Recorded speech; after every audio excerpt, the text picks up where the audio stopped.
우리 오늘도 요한복음 말씀 이어서 보겠습니다. 오늘은 요한복음 9장 13절부터 23절까지의 말씀입니다.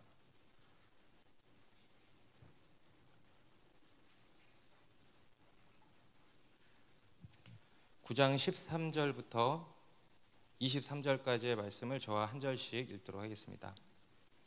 그들이 전에 맹인되었던 사람을 데리고 바리새인들에게 갔더라.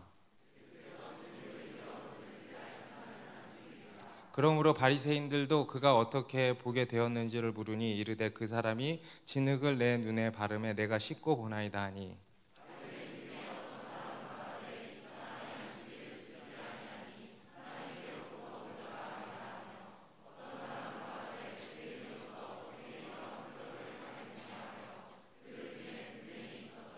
이에 맹인되었던 자에게 다시 묻되 그 사람이 내 눈을 뜨게 하였으니 너는 그를 어떠한 사람이라 하느냐? 대답하되 선지자니이다 하니,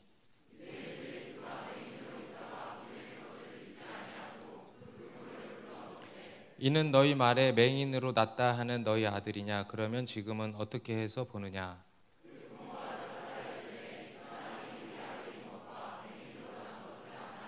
그러나 지금 어떻게 해서 보는지 또는 누가 그 눈을 뜨게 하였는지 우리는 알지 못하나이다. 그에게 물어보소서. 그가 장성하였으니 자기 일을 말하리이다.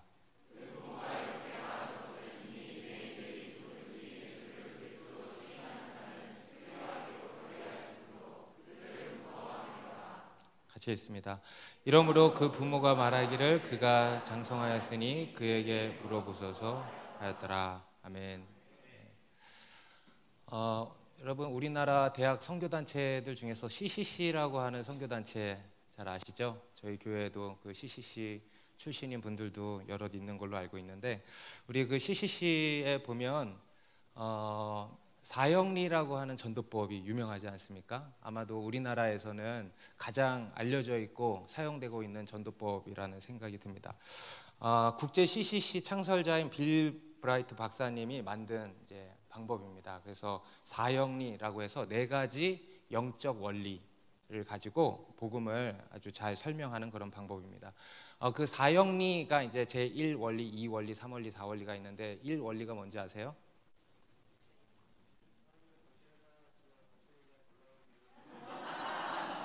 네, 나 CCC야 이러는 것 같아.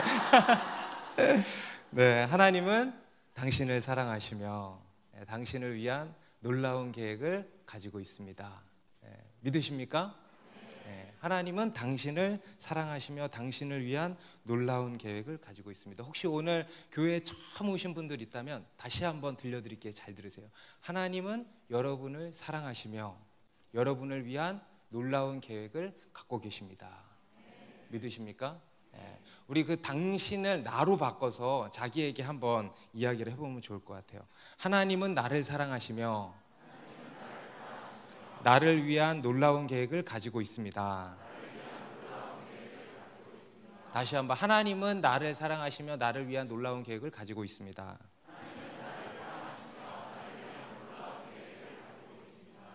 어떻습니까? 아멘입니까?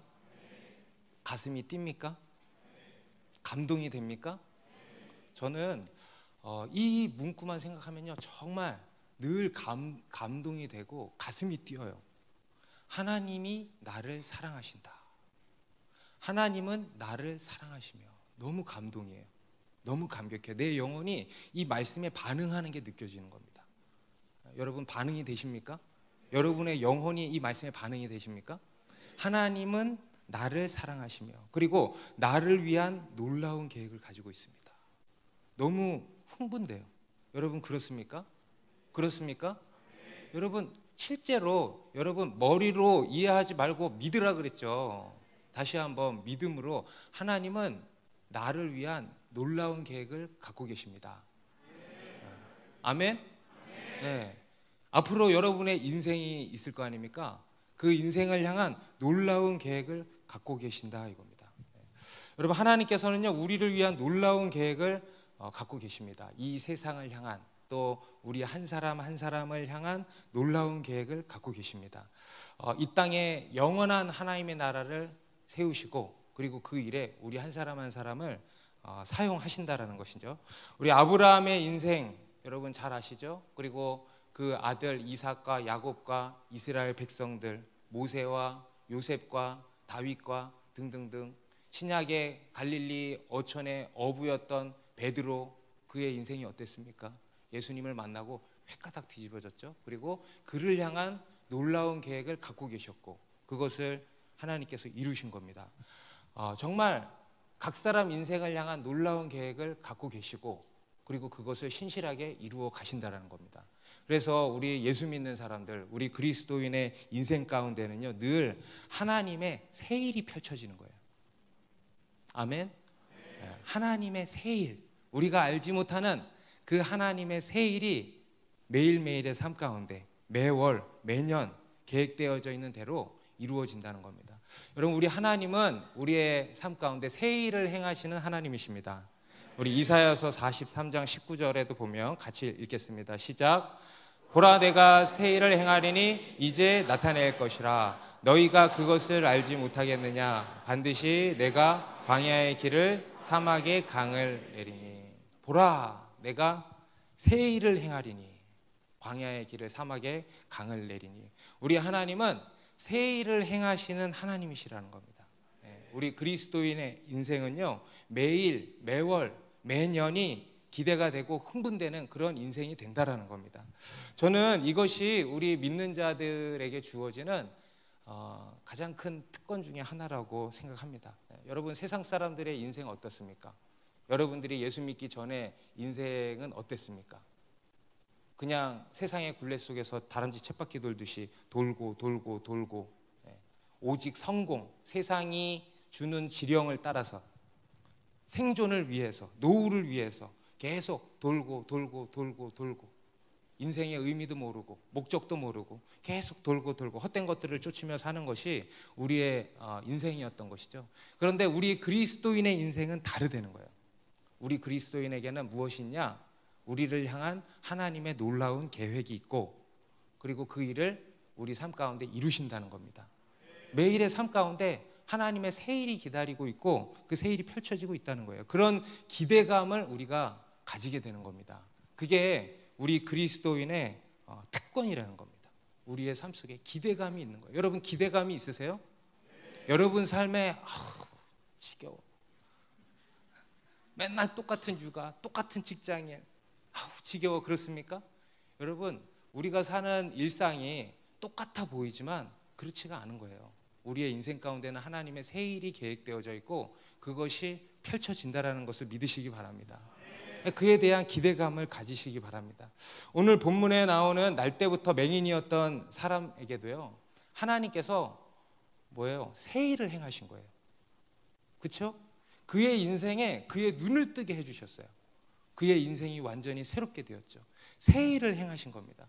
여러분, 이 맹인이 후에 성경에 나오지는 않지만 이 인생이 어떤 인생이 됐겠어요? 어떤 인생이 됐겠습니까? 세상 가운데에서 나가가지고 열심히 돈 벌어가지고 부자가 됐겠습니까? 예수 그리스도의 증인이 되었겠죠.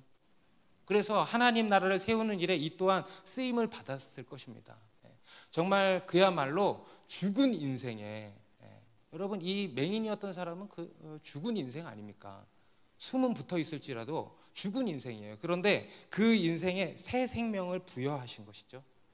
여러분, 이것이 하나님께서 우리에게, 우리 인간에게 행하시는 일이라는 것입니다.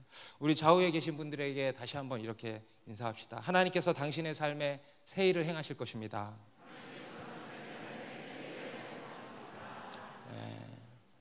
이렇게 답해 보세요. 아멘. 우리가 지금 살펴보고 있는 예수님께서 이 땅에 오셔서 행하신 일들도요, 다 뭡니까? 하나님이 행하시는 새 일입니다. 새 일. 보라, 내가 새 일을 행하리니, 그 일이 지금 이루어지고 있는 것입니다. 그런데 문제는 뭐냐 하면은 우리 인간은 하나님의 그 새 일을 좀처럼 잘 보지를 못한다는 것이죠. 오늘 본문에도 보면 하나님이 지금 새 일을 행하시기 시작하셨잖아요. 그죠? 그런데 그 하나님을 믿는다고 하는 이 유대인들은 그 새 일을 보지 못하는 겁니다. 오늘 본문에 나오는 특히 이 바리새인들, 나오죠. 이 바리새인들 하나님께서 행하시는 새 일을 전혀 보지를 못하는 겁니다. 우리 앞에서 예수님께서 날 때부터 맹인된 사람의 눈을 뜨게 해주신 것은 단순히 육신의 시각장애인을 고쳐주신 의미가 아니고, 그것만이 아니고 뭐라 그랬습니까?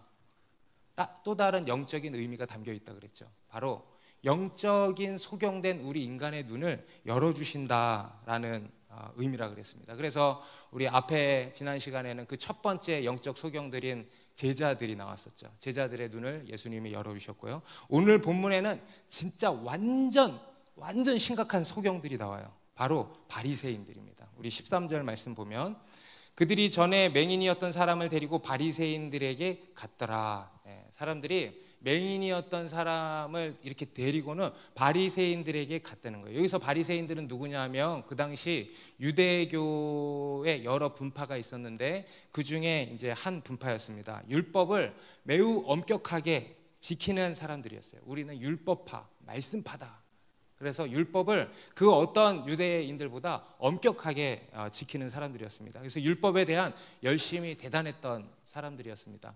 우리가 잘 아는 사도 바울이 바로 이 바리새파에 속한 사람이었다 그러죠. 이들은 율법을 잘 지키기 위해서 그들만의 조항을 만들었어요. 그게 총 613개로 정리된 조항입니다. 그래서 그것을 지키면서 매우 보수적인 그런 경건파 유대인들이었습니다. 하지만 이들은 이 율법을 그렇게 소중히 여기고 지키는 일에 열심을 냈지만 아이러니하게도 이 율법의 참 의미는 깨닫지를 못했습니다. 율법의 본질은 깨닫지를 못했어요. 그리고는 율법을 그냥 껍데기만 지킨 거예요. 문자 그대로만 지키는 소위 율법주의에 이제 빠져 있었던 사람들입니다. 그래서 예수님이 이 땅에서 사역하실 때 제일 많이 싸운 사람들이 누구냐면 바로 이 바리새인들이에요. 이 바리새인들이랑 계속 지금도 논쟁하는 거 아니겠습니까? 이 바리새인들에게 이제 이 사람을 데리고 간 겁니다. 그리고 그 바리새인들이 이제 그 사람을 일종의 종교 재판처럼 신문을 한 거예요. 그게 이제 14절부터 17절까지의 내용인데 굉장히 놀라운 내용들입니다.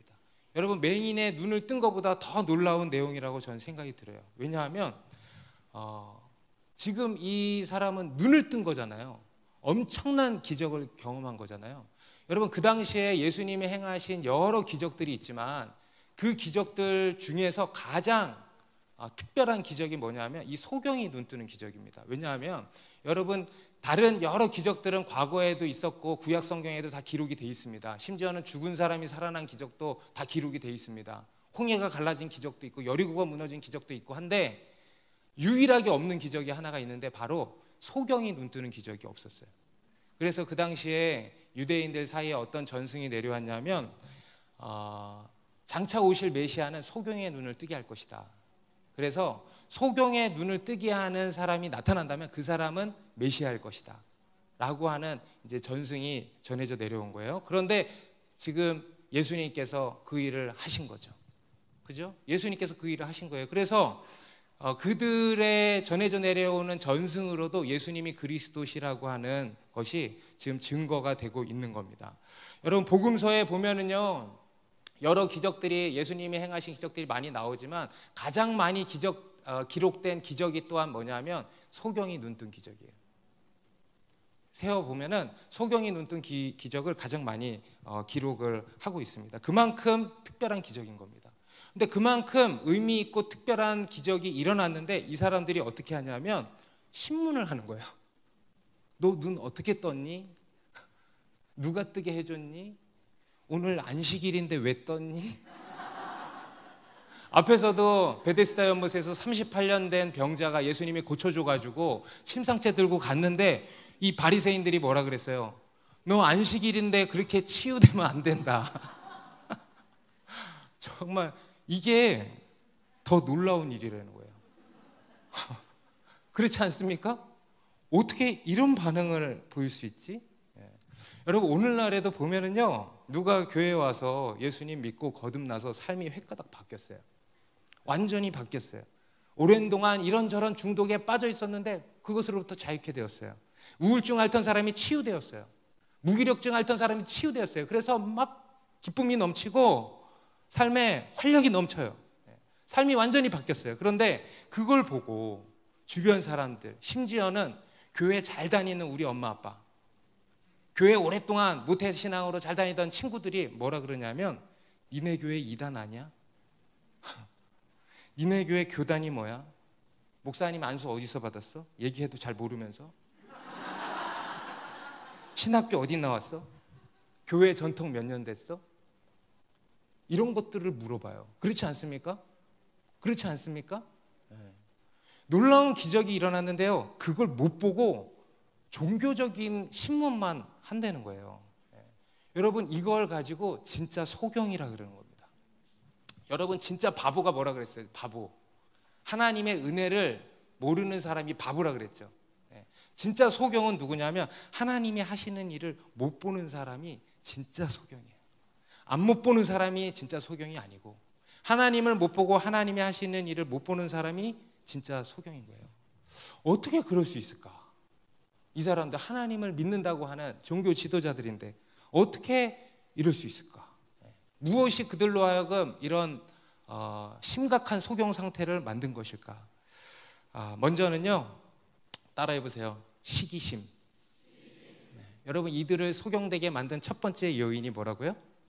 시기심. 여러분 잘 들으세요. 우리가 신앙생활하면서 정말 주의해야 되는 것 중에 하나가요, 바로 이 시기심입니다. 여러분, 마귀가 뭘로 가득 차 있는지 알아요? 마귀 사탄이 뭘로 가득 차 있는지 알아요? 시기심으로 가득 차 있어. 하나님을 시기하는 거야. 교만 and 시기심으로 가득 차 있는 거예요. 여러분, 마귀를 찌르면 뭐가 나오는지 아세요? 시기심이 흘러나와. 시기심이.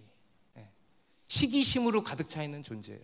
여러분, 인류의 첫 번째 살인사건이었던 가인이 아벨을 쳐 죽인 사건도 뭐 때문입니까? 시기심 때문에. 시기심. 여러분, 하나님이 가인과 아벨의 제사 둘 다 안 받아 그러면은 가인이 아벨을 쳐 죽였겠어? 아니지. 아벨의 제사는 받고 자기 제사는 안 받으니까 가인이 시기심이 올라온 거예요. 그래서 쳐 죽인 거예요. 그게 인류의 첫 번째 살인사건의 원인이었던 겁니다. 시기심으로 인한 분노, 시기심으로 인한 살기. 오늘 이 유대인들이 예수님을 통해서 하나님께서 하시는 새 일을 보지 못한 첫 번째 이유는요, 바로 이 시기심 때문입니다. 그래서 심지어 예수님을 십자가에 못 박아 죽이기까지 한 거죠. 모든 게 그들 안에 있는 이 시기심 때문입니다. 여러분, 오늘날 우리들도 마찬가지입니다. 여러분, 성경에 나오는 모든 사람들에게 이 시기심이 큰 문제가 됐다면 오늘날 우리에게도 큰 문제가 될까 안 될까? 실제로 되고 있어요, 안 되고 있어요? 되고 있죠. 이 시기심의 문제는요, 아주 심각한 문제 중에 하나입니다. 우리 삶에 우리의 영혼을 좀먹고 우리의 삶을 파괴하는 원인 중에 하나가요, 바로 이 시기심이에요. 다른 사람과 비교하고 시기하고, 그리고 자기 연민에 빠지고, 우리 삶에 아주 밀접하게 가까이 붙어 다니는 이런 뿌리 깊은 문제인 것입니다. 여러분, 우리가 삶 속에서 하나님이 행하시는 새 일을 보지 못하고 그 일을 따라가지 못하는 그 첫 번째 이유는요, 바로 이 시기심 때문입니다. 이런 이야기 하는 게 정말 적절치 않은 것을 알지만 그래도 최근에 들었던 이야기라서 여러분께 이해가 되십사 말씀을 드리는데, 우리 여름 수련회 때 은혜를 참 많이 받으셨죠? 아니에요? 다 까먹었어요? 은혜 난 엄청 받았는데. 정말 이 십자가 사랑에 불이 확 붙어버렸죠. 우리 윤채영 목사님께서 얼마 전에 연락을 주셨어요. 밥 사주겠다고. 그래가지고 아유, 내가 사드려야 되는데 사주시면 얻어먹어야지. 그래서 며칠 전에 만났어요. 그래가지고 우리 교회에 정말 불이 붙었다. 윤채영 목사님이 그러셨거든요. 아주 십자가 복음 시작도 못했다. 시작도 못했는데 너무 아쉽다. 또 하자고 막 너무 아쉽다. 시작도 못했다. 근데 목사님 시작만 했는데 불이 확 붙어버렸어요. 그랬죠. 근데 이제 이런저런 이야기를 막 이렇게 했는데 참 이렇게 목사님 둘이 만나니까 별의별 얘기 하잖아요. 윤채영 목사님이 그러시는 거예요. 자기가 이렇게 집회를 많이 다니는데 가면은 성도들이 은혜를 막 받으면 담임 목사님들이 싫어한다는 거예요. 좋아하질 않는데요. 그리고 이제 목사님이랑 집회할 때 목사님이랑 성도들이 있고 담임 목사님은 3인칭으로 저기 가 있는 거예요. 싫어한다는 거예요. 여러분 이해되죠? 그래서 여러분 담임 목사님을 불쌍히 여겨야 돼요. 판단하지 말고 또 이럴 때 거봐자 이런 사람들이 있어. 그러지 말고 불쌍히 여겨야 돼. 아멘? 기도하셔야 되는 거예요. 우리가 그렇게 되는 거예요. 시기심이 생기죠, 당연히. 근데 그거를 놔두면 될까 안 될까? 하나님께서 가인에게 그랬어요. 죄가 너를 원하나 너는 죄를 다스릴지니라. 여러분 그때 그 죄가 뭐겠습니까? 시기심이었던 거야. 시기심이 너를 원하나 너는 그 시기심을 다스릴지니라. 다스려야 되는 거야. 그래서 나도 그 은혜 가운데로 들어가야지. 그러지 않으면은 교회에서 제일 불쌍한 놈 되는 거잖아. 그죠? 몸부림치고 해야 되는 거예요. 여러분 하나님께서 이새의 아들, 정말 적절한 비유였죠? 그래서 이런 거는 하면 안 되는데 할 수밖에 없었어. 하나님이 이새의 아들 다윗이라고 하는 사람을 통해서요 이스라엘 가운데 새 일을 행하기를 원하셨습니다. 정말 좋은 일이죠. 정말 기다려온 일이죠. 그런데 그 하나님의 새 일을 보지 못하고 따라가지 못하던 딱 한 사람이 있었으니 누구예요? 사울 왕이에요. 누가 봐도 하나님이 일하고 계신다. 누가 봐도 저 다윗을 통해서 하나님이 역사하고 계신다. 누가 봐도 다 보여. 또 있었구나 나발. 다 보여. 그런데 그것을 보지 못하는 딱 한 사람이 있었어요. 바로 사울 왕이에요. 사울 왕. 진짜 보지 못하는 거예요. 왜 그랬을까? 시기심 때문에 못 본 거예요. 시기심 때문에. 그래서 보지 못하고 대적자가 돼버린 거예요. 여러분 대적자가 뭡니까? 사탄이 대적자예요. 사탄의 뜻이 대적자예요. 그리고는 심지어 나중에 어떻게 됐어요? 귀신이 들려버리죠. 여러분 시기심이 이렇게 무서워. 시기심으로 인해서 이렇게 귀신 들리는 거예요. 여러분 이번에 여름 단기 선교 잘 다녀오셨죠? 여름 단기 선교 은혜도 많이 받았지만 여러분들이 씨름하시고 많이 영적인 싸움을 하신 거라고 압니다. 여러분 그게 귀한 것입니다. 여러분 너무너무 잘하셨습니다. 그런데 여러분들의 씨름 중에 하나가 바로 이거였을 겁니다. 시기심. 다른 사람이랑 비교하고 쟤는 영어를 왜 잘하는 거야? 짜증나게. 누구를 통해서 막 하나님이 일하세요. 근데 그 사람을 보니까 탁 시기심이 들어. 그러니까 하나님이 일하시는 것이 안 보여. 그리고 못 들어가. 그리고 시험 들어. 여러분 이런 일들 있지 않으셨습니까? 저는 많이 있었어요. 그러니까 여러분 솔직하게 얘기해도 돼. 이런 일들 있죠. 그죠? 여러분 우리가 시기심을 다스리지 못하면 하나님이 하시는 새 일을 볼 수가 없어요. 하나님이 행하시는 그 은혜 가운데 들어갈 수가 없는 것입니다. 그래서 우리가 하나님께서 하시는 새 일을 보고 그 일을 따라가려면 첫 번째로 시기심을 잘 다스려라. 죄가 너를 원하나 너는 죄를 다스릴지니라. 시기심을 다스리시기 바랍니다. 여러분 어떻게 해야 되냐면 사람을 보는 거 아니에요. 왜 사람을 봅니까? 그 사람이 하는 겁니까? 하나님이 하는 거잖아요. 그렇죠? 하나님을 보세요. 그리고 거기에 내가 들어가는 거예요. 할렐루야. 하나님 놀랍게 역사하신 하나님 찬양합니다. 그리고 나는 뭐 아무것도 안 하지만은 글로 뛰어 들어가서 그 은혜를 흠뻑 받는 여러분 그런 거예요. 아멘? 네. 그리고 그게 정말 하나님이 가장 칭찬해 주시는 사람이라고 저는 믿습니다. 그렇게 주님의 새 일을 보게 되시기 바랍니다. 그리고 두 번째로 무엇이 이들의 눈을 멀게 만들었는가? 바로 따라합시다. 종교. 여러분 이들은요 지금 뭐에 눈이 멀었냐면 종교의 눈이 멀었어. 다시 말해서 자기들의 신앙 전통에 눈이 먼 거예요. 전통. 이게 또 그렇게 무섭습니다. 14절에 다시 보시면은요 예수님이 그의 눈을 뜨게 하신 날이 안식일이라고 나오죠. 안식일. 앞에서도 보면 베데스다 앞에서 요한복음 5장에 보면 베데스다 연못에서 38년간 병들어 누워있던 사람을 고치신 날도 안식일이야. 아니 왜 자꾸 예수님 평일날도 많은데 평일날 하시면은 깔끔하게 일이 깔끔하게 딱 끝나는데 자꾸 하필 안식일에 일을 하실까? 우연일까 여러분? 예수님이 나 오늘 안식일 잊어버렸네 그런 걸까? 아니죠. 예. 의도적으로 목적을 가지고 하신 거예요. 뭐냐면 안식일을 성취하시기 위한 겁니다. 안식일의 참 의미, 진정한 의미를 밝히시고 성취하시기 위한 것이었습니다. 여러분, 안식일의 참 의미가 뭐냐면요, 바로 죄인을 구원하시고 그에게 진정한 안식과 자유를 주시는 겁니다. 하나님 안에서 진정한 안식을 누리는 것, 곧 구원이죠. 구원이 안식일의 본질이에요. 그래서 예수님께서는 이 안식일의 본질되는 그 구원을 이루시는 겁니다. 그것을 드러내시고 성취하시는 겁니다. 그런데 이 바리새인들이 그걸 못 보는 거예요. 이 사람들은 본질을 못 본다 그랬잖아요. 그리고는 그냥 껍데기만, 날짜 지키는 거, 이게 날짜 지키는 거에만 집중이 되어 있는 거예요. 율법 조문을 지키는 것에만 집중이 되어 있는 거예요. 그러다가 심각한 외식에 빠지게 됐고, 그러다가 그들의 신앙이 종교로 굳어져 버린 거예요. 과거에 그들의 좋은 신앙의 전통이요, 굳어져 버린 거예요. 그래서 그 종교, 그 자기들의 전통에 눈이 멀고 그 틀 안에 갇혀버린 거예요. 그래서 하나님이 행하시는 그 놀라운 새 일을 지금 보지 못하고 있는 겁니다. 그런 거예요. 종교 때문에 그런 거예요. 여러분, 이것은 그 당시 유대인들만의 문제가 아닙니다. 여러분, 오늘날 우리 그리스도인들도 마찬가지입니다. 여러분, 우리 신앙이 시간이 지나면은요, 어떻게 되냐면 종교화돼 버려요.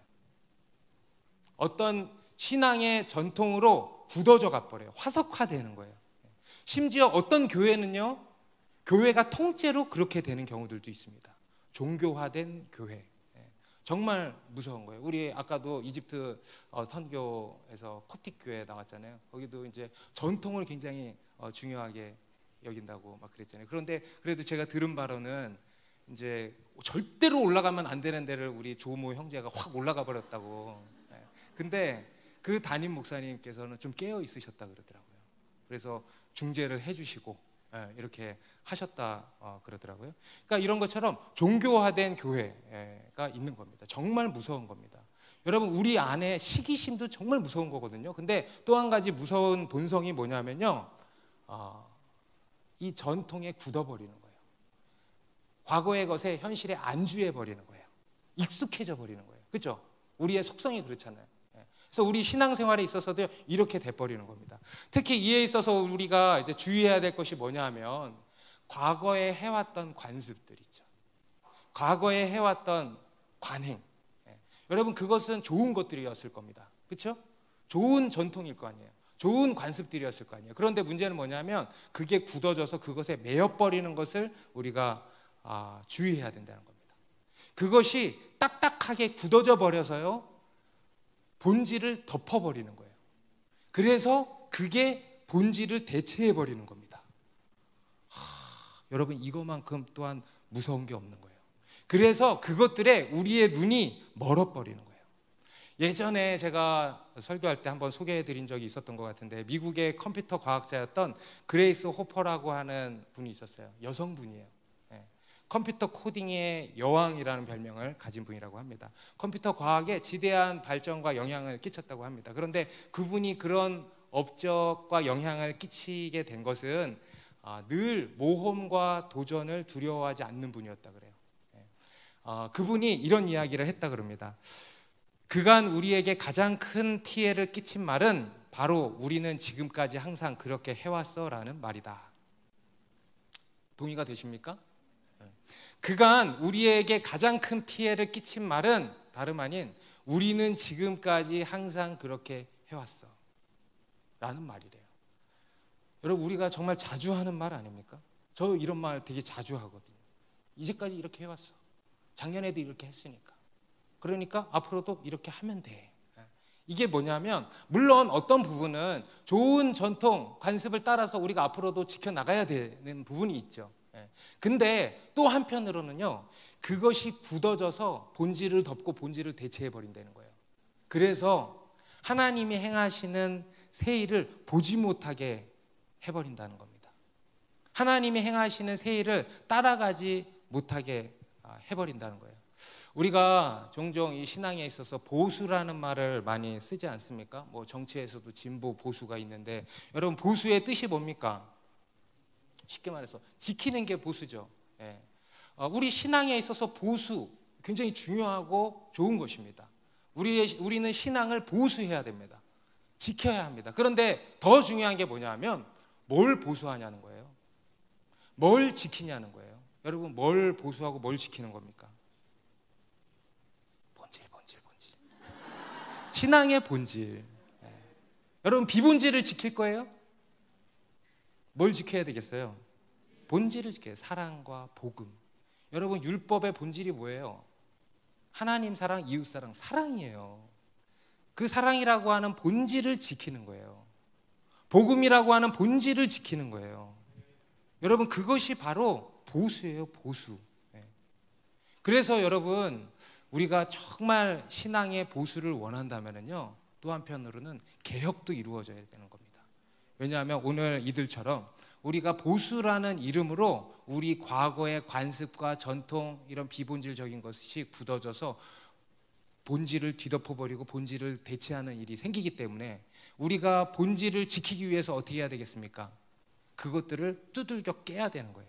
여러분, 그것을 가지고 종교개혁이라 그러는 겁니다. 그래서 여러분, 보수적인 신앙은 개혁하는 신앙입니다. 따라해 보세요. 보수주의는 곧 개혁주의다. 그러면 신앙의 보수를 위해서는요, 개혁할 수 있어야 되는 겁니다. 우리 신앙의 본질을 지키기 위해서 비본질적인 것들, 과거의 관습들, 전통에 빠져 있었던 것으로부터 우리가 빠져나올 수 있어야 한다는 거예요. 우리 이사야서 43장 18절에 보면 우리 초두에 19절 읽었죠. 보라, 내가 새 일을 행하리니, 그 앞절입니다. 너희는, 같이 읽습니다. 너희는 이전 일을 기억하지 말며 옛날 일을 생각하지 말라. 하나님께서 보라, 내가 새 일을 행하리니, 행할 것이니 어떻게 하라 그러시는 거예요? 이전 일을 기억하지 말며 옛날 일을 생각하지 말라. 과거의 관습에서부터 벗어나야 된다는 거예요. 여러분, 하나님께서 사도행전에 보면 초대교회 사도들과 성도들을 귀하게 쓰셨습니다. 그죠? 그들 가운데 하나님이 새 일을 계획하셨고, 그리고 그 일을 펼치셨습니다. 그런데 그들이 그 하나님의 새 일을 보고 잘 따라갈 수 있었던 중요한 비결이 뭐냐면요, 그들은 과거의 관습을 과감히 내려놓았다는 거예요. 특히 예루살렘 교회 성도들, 유대 그리스도인들이거든요. 유대인들이었거든요. 그들에게 있는 여러 관습들이 얼마나 많았습니까? 할례를 비롯해서, 그렇죠? 그런데 그것들을 어땠어요? 사도행전 15장에 가면 예루살렘 회의에서 과감하게 내려놓죠. 너무 아름다운 모습이에요. 그러니까 하나님이 그들을 통해서 이방 선교라고 하는 새 일을 시작하신 것입니다. 여러분, 하나님의 새 일이 시작되기를 원하십니까? 하나님께서 행하시는 새 일을 보기를 원하십니까? 그러면 과거의 관습에서 빠져나올 수 있어야 되는 겁니다. 여러분, 하나님께서 아브라함에게 새 일을 행하셨습니다. 그런데 그때 뭐라고 하셨냐면, 너는 너의 고향과 친척 아버지의 집을 떠나 내가 내게 보여줄 땅으로 가라. 하나님이 새 일을 행할 것인데 어떻게 하라 그러세요? 너의 고향과 친척과 아버지의 집을 떠나. 그래, 나는 이제 이 교회 그만 다니고 떠나야겠다, 이런 생각하면 안 되고 과거의 관습에서 떠나라는 거예요. 과거의 관습에서, 과거의 전통, 굳어져 버린 그 관습에서 떠나라는 겁니다. 여러분, 이것을 위해서 기도하시면 좋겠습니다. 여러분, 하나님의 새 일을 보기를 원하십니까? 그러면 이거 위해서 기도하시면 좋겠어요.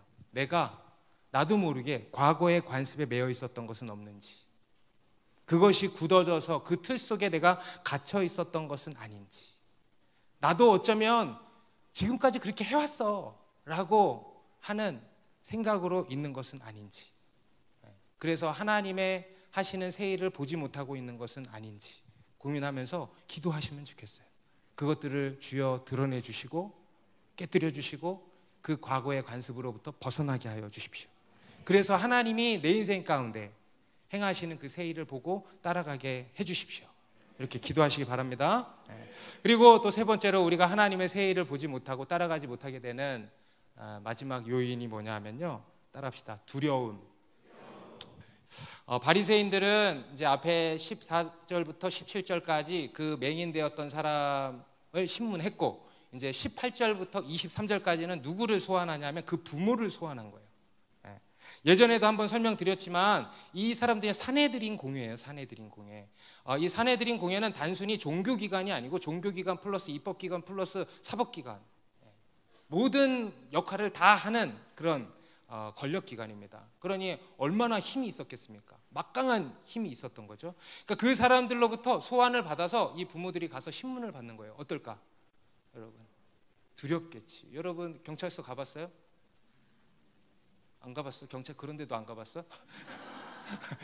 저 예전에 한번 휴대폰을, 뭐 얘기하면 기니까, 휴대폰을 차에서 주웠는데 발레 타시는 분이 떨어뜨린 거였어요. 근데 제가 그걸 모르고 한 달 뒤에 발견한 거야. 그래가지고 제가 갖다 줬거든요. 그때 경찰서에서 와서 조사를 받으라고, 그래가지고 가서 조사를 받았는데 나 아무 잘못한 거 없잖아요. 근데 좀 두렵더라고. 네. 여러분 검찰 거기 가면 되게 두렵다 그러잖아요, 그죠? 네. 이 사람들 얼마나 두려웠겠습니까? 이들이 이제 물은 거예요. 당신 아들이 맞냐? 당신 아들 원래 못 봤던 거 맞냐? 근데 어떻게 보게 된 거냐? 막 물은 거예요. 그러니까 이 부모가 뭐라 그러냐면, 그가 우리 아들인 것과 그가 맹인으로 난 것은 맞습니다. 압니다. 그런데 지금 어떻게 해서 보는지, 누가 그 눈을 뜨게 했는지는 우리는 알지 못합니다. 그가 장성한 어른이니 직접 물어보십시오. 네. 여러분 좀 지혜롭습니까? 비겁합니까? 어떻습니까? 그래도 자기 아들인데, 그죠? 네. 뭐 어떤지는 모르겠으나 이 소경이 구걸하면서 사는 것을 보면 아마 가족들에게도 그냥 외면당한 사람이었던 것 같아요. 부모까지도 이렇게 얘기하지 않습니까? 그가 이렇게 얘기하는 이유는요, 22절에 이렇게 얘기를 합니다. 그 부모가 이렇게 말한 것은 이미 유대인들이 누구든지 예수를 그리스도로 시인하는 자는 출교하기로 결의하였으므로 그들을 무서워함이로라. 왜 그랬대요? 출교당하는 게 무서웠다는 거예요. 여러분, 출교, 그 당시에 유대교에서 출교당하는 것은요, 그냥 인생이 끝나는 거야. 거기서 못 살아. 가족들에게서도 그냥, 지금도 우리 무슬림권에서 예수 믿는 형제 자매들 보면 그렇잖아요, 그죠? 그냥 돌 맞아 죽는 거예요. 그냥 딴 데로 떠나야 돼. 도망가야 돼. 인생이 그냥 끝나는 거예요. 그러니까 얼마나 두렵겠어요. 그러니까 이제 이들이 그렇게 이야기를 한 거예요. 아주 미온적인 태도로, 아주 그냥 변죽만 이렇게 막 날린 거죠. 그래서 애매하게 얘기한 겁니다. 두려워서 그런 겁니다. 여러분, 우리가 하나님이 행하시는 새 일을 따라가기 위해서는요, 우리가 이 두려움을 이겨야 하는 겁니다. 여러분, 이번 우리 여름 사역 가운데 큰 은혜를 받으셨죠, 그죠? 그런데 그 은혜 받기까지 여러분들이 지불한 대가들도 다 있었죠. 다 있었죠, 그렇죠? 어떤 사람들은 이런저런 정말 큰 대가를 지불한 사람들도 있습니다. 저희 교회 한 자매님은 집에서 자기 혼자 믿어요. 어머니가 교회 가는 거 너무 싫어요. 어머니는 열심히 절에 다니시고 점집에도 다니시고 하시는 분인데 교회 가는 거 너무 싫어하는 거예요. 그래서 예전에 저희 교회 다니다가 이제 어머니가 너무 반대가 심하셔서 교회를 못 나오기도 하고 하다가 또 작년에 이제 다시 나오게 된 자매가 있어요. 어머니께서 교회 가는 거는 그래도 좀 이제는 허락을 이제 해주셨던 것 같아요. 그래서 교회는 다니는데 올 여름에 두바이 선교를 가야 되는 거야. 그래서 이제 부모님한테 말씀을 드려야 되는데, 이제 이게 처음에는 거짓말로 이렇게 얘기를 둘러댈까 생각을 했는데, 또 하필 수요 예배 때 제가 거짓말은 끝이 안 좋다 하니까 거짓말 안 하기로 결단하고 저한테 와서 얘기하더라고요. 자기 거짓말 할까 했는데 그냥 말씀 듣고 그냥 이실직고로 얘기하기로 했다. 그런데 제가 정말 그 얘기를 듣는데 자신이 없더라고. 그런 설교가 왜 나왔을까? 제가 그래요. 근데 어떡하겠어. 그래. 뭐 못 가게 되더라도 한번 해보자. 그래가지고 이제 탁 했는데 아니나 다를까 어머니가 난리가 난 거예요. 교회 나오는 거는 내가 오케이. 근데 선교? 그건 절대 안 돼. 그래서 어떻게 하나 공동체가 같이 의논하고 고민하고 기도하고 확 했어요. 그러다가 정면 돌파해보자. 내년 된다고 상황이 더 좋아질 것 같진 않다. 정면 돌파하자. 그래서 본인도 알겠다. 그러고는 정면 돌파한 거예요. 그러니까 난리가 난 거예요. 이제 어머니가 막 집에 찾아오시고 막 병원에 가서 알아눕는다고 막 하시고 막 온갖 협박을 다 하시고, 점집에 갔는데 점쟁이가 네 딸 계속 교회 나가면 네가 신내림 받아야 된다 이랬다는 거예요. 점쟁이가. 그 얘기를 듣고 이거는 정말 영적 전쟁이구나 라는 것을 깨닫게 됐지. 그래가지고 더 밀어붙이자. 그래가지고는 갔어. 그리고 가서 왔어. 은혜를 많이 받고 왔어. 그리고 내친 김에 여름 수련회까지 갔어. 그 사이에 엄마랑은 통화 안 하고 갔어. 내가 막 조마조마해. 선교사님이 몇 번 물어보시는지 몰라. 그 자매 어떻게 됐냐고. 근데 수련회 마지막 날 어머니한테 장문의 카톡이 온 거예요. 딸아, 미안하다. 내가 그동안 이렇게 해서, 너도 내일 모레 40인데 내가 이렇게 해서 미안하다. 알고 보니까 엄마가 그 사이에 교회 다니는 친구들을 만나가지고 물어본 거야. 우리 딸이 이런데. 그러니까 교회 다니는 친구들을 만나는데 어쩌겠어. 딸이 좋다고 하는데 보내줘라 막 이렇게 얘기를 하셨겠지. 그래가지고 산을 하나 넘어버렸어. 할렐루야. 또 시간이 얼마 안 남았는데 또 어떤 자매는 선교 출발하기 일주일 전에 휴가를 못 받았다는 거야. 그래가지고 이게 또 뭔 얘기냐. 그래가지고 얘기를 들어보니까 이제 회사에다가 휴가 얘기를 했는데 2번 빠꾸 맞았대. 그래서 아휴, 그럼 안 되나, 그냥 취소를 해야 되나 이러고 있는데, 우리 또 이제 선교사님들이랑 같이 막 기도를 이제 했던 모양이에요. 근데 하나님께서 딱 보내주시겠다고, 열어주신다고 하셨다는 거예요. 제가 그 얘기를 뒤늦게 들었어요. 그래가지고 그러면 그렇게 되는 거지. 아멘? 하나님의 말씀대로 되는 거지. 일주일 남았지만. 그래서 제가 그 자매님이랑 통화를 했어요. 자매님, 내가 옛날에 학교 근무할 때 교감 선생님 앞에서 1시간 동안 서가지고 휴가 얻어낸 적이 있거든. 나도 독종이야. 그래가지고 그 얘기를 해줬지. 해봐야 잘리기밖에 더 하겠냐. 지금까지 신앙생활 하면서 이런 미친 짓 해본 적 있냐 없냐니까 한 번도 해본 적 없대. 요번에 한번 해보자. 그래서 그동안 어떻게 여쭤봤냐 하니까 이렇게 휴가 좀 내고 싶은데 될까요? 라고 물었대요. 그러면 당연히 뭐라 그러겠어? 안 된다 그러지. 그래서 가서 나 무조건 가야 되니까 보내달라. 안 그러면 다른 사람 찾으시라. 통보를 하라 그랬어. 물론 여러분 이것이 잘 오해 없이 들으시기 바랍니다. 매사에 이러면은 곤란해요. 그리스도인들이 이래서 욕먹는 거야. 근데 그 자매에게는 이런 믿음의 도전이 필요했어요. 그런데 놀라운 게 그 자매님이 알겠다 그러는 거예요. 제가 너무 감동을 받았어요. 알겠다. 그리고는 이제 얘기를 하겠대. 그래서 저도 기도하고 팀에서도 기도하고 했는데 그 다음날 목사님 저 갈 수 있게 됐어요. 사실 너무 간단하게 해결됐더라고. 그럼 어떻게 다른 사람 일단 대체할 사람 찾아봐야 되겠다. 그리고는 그 다음날인가 바로 찾아졌다는 거야. 그래서 갈 수 있게 됐어요. 그리고 하나만 더. 우리 이다혜 죽었다 살아났잖아. 근데 이제 가기 전에 막 이제 뭐 콜록콜록하고 막 감기가 이제 온 거예요. 그래가지고 이제 병원을 갔는데 저 가도 될까요? 이렇게 물어본 거예요. 그러면 의사가 당연히 뭐라 그래? 가지 마. 그 길 왜 가? 그러면서 자기 병원에 괜히 갔다면서 가가지고 이런 두려움이 들어왔다고 온 거예요. 그래서 두려워하지 말고 그냥 가라. 그러고는 갔어. 그러고는 멀쩡하게 코로나 걸려서 왔잖아. 멀쩡하게 건강한 상태로 코로나 양성 진단 받아가지고 일주일 격리를 한 거예요. 근데 문제가 뭐냐면 이제 회사에 되게 난처해졌죠. 일주일 동안 휴가는 초반에 얘기를 해서 냈는데 코로나 걸려서 2주 동안 못 갔잖아. 근데 이제 거기 회사에 같은 선생님이 어떤 부장 선생님인가 이제 너무 화가 났다는 거야. 코로나 왜 걸렸냐면서 오기만 해봐라 벼르고 있었나 봐. 근데 정말 놀라운 일이 일어났어요. 회사에 갔는데 그 선생님이 코로나 걸려서 격리가 되신 거예요. 여러분 이렇게 하나님이 다 책임져 주시는 거예요. 우리가 그분이 코로나 걸릴 거라고 누가 상상이나 했겠어?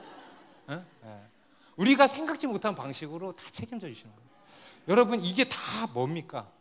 뭐와의 싸움입니까? 엄마의 마음과의 싸움입니까? 직장 상사의 마음의 싸움입니까? 질병과의 싸움입니까? 여러분 두려움과의 싸움이에요. 두려움. 여러분 사탄이요 우리를 뭘로 가두는지 아세요? 두려움으로 가두는. 두려움으로. 어딜 가? 두려움으로 죽고 싶어. 너 죽다 살아났으면 또 죽고 싶어. 잘리고 싶어. 직장 엄마한테 혼나고 싶어. 두려움으로 우리를 가두는 거예요. 여러분, 존 버년이 쓴 철로역정 잘 아시죠? 여러분 보신 분 있으십니까? 거기에 보면은 이제 여러 스토리가 나오는데 그 주인공 이름이 크리스찬이에요. 크리스찬이 이제 아름다움의 궁전이라고 하는 곳으로 이제 향하는 길이었습니다. 그런데 그 아름다움의 궁전에 딱 다다랐을 때 그 앞에 아주 무섭게 생긴 아주 무서운 사자인지 맹수인지 하여튼 그 두 마리 맹수가 딱 지키고 있는 거예요. 으르렁거리면서. 사진 한번 띄워봐 주세요. 무섭게 생겼지.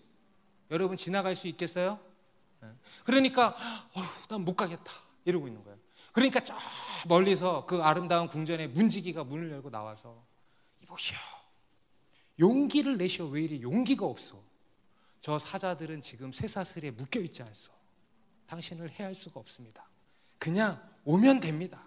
빨리 이리로 달려오시오. 그래서 이 크리스찬이 그 두려움을 이기고 한 발자국 해서 휙 달려서 아름다움의 궁전으로 들어간 이야기입니다. 여러분 저기 보면 보이십니까? 쇠사슬? 마귀는 다 저렇게 묶여 있어 지금. 그리스도 예수 안에 있는 우리를 조금도 해할 수가 없어. 하나님의 사랑 안에 있는 우리를 머리털 끝 하나 해할 수가 없어. 건드릴 수가 없는 거야. 쇠사슬에 확 묶여 있는 거예요. 그 길을 우리는 그냥 두려움을 이기고 그냥 가면 돼. 여러분 이게 하나님의 새 일을 따라가는 우리에게 필요한 믿음의 도전인 것입니다. 이 두려움을 걷어낼 때 하나님의 새 일을 보게 되는 겁니다. 여러분 하나님은 우리를 사랑하시며 우리를 위한 놀라운 계획을 갖고 계십니다. 그리고 그 계획대로 오늘날 우리에게도요 계속 하나님의 새 일을 행하시는 분이십니다.